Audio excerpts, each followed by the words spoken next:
Okay, pada hari ini kita nak buat review untuk faucet and sink installer. Okay, ini ya dia faucet and sink installer.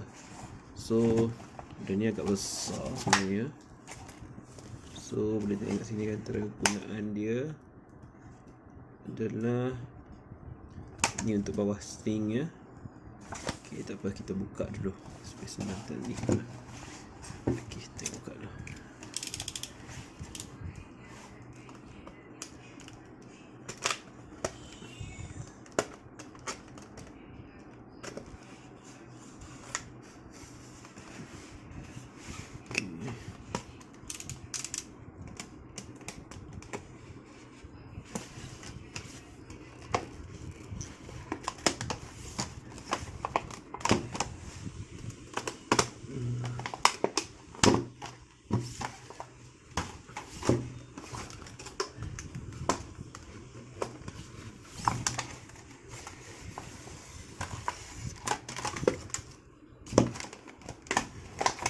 Okay.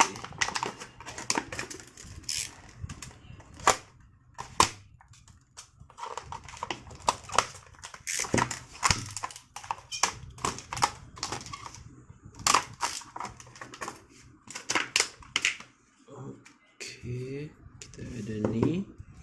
Kita ada dia punya instruction. Okay. So daripada instruction ni, so kita boleh tengok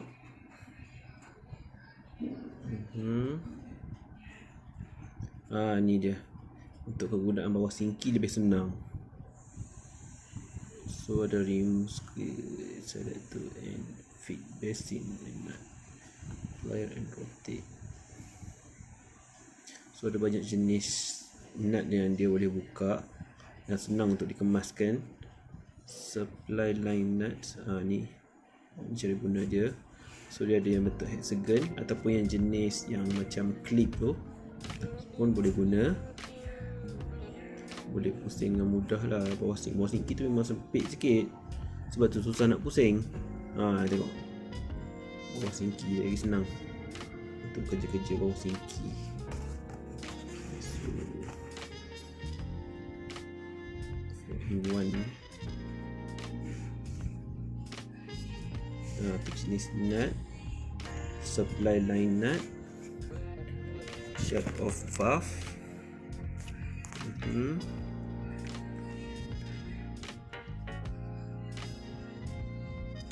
dan strainer basket. Boleh guna.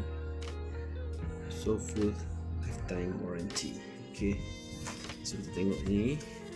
Oh, dia lepas ni. Ni khas untuk ada wire, senang nak lalu nanti. So kat depan ni ada ni.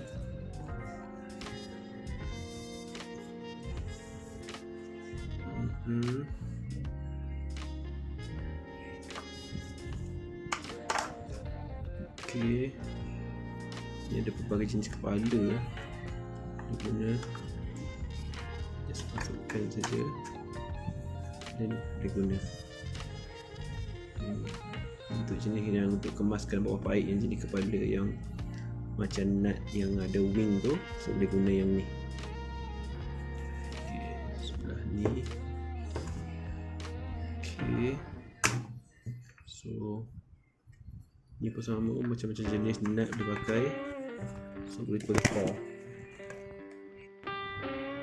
So boleh tukar-tukar.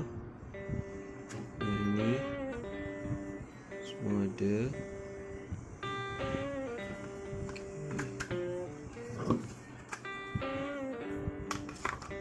Senang untuk pusing nanti. Bagus. Ini bawah ni, sebab tu kita guna kat atas ni. So kat bawah ni boleh taruh apa-apa untuk kita pusing je. Ataupun dia ada yang jenis panah punya. Okay, itu saja review untuk hari ini. Faucet sink installer.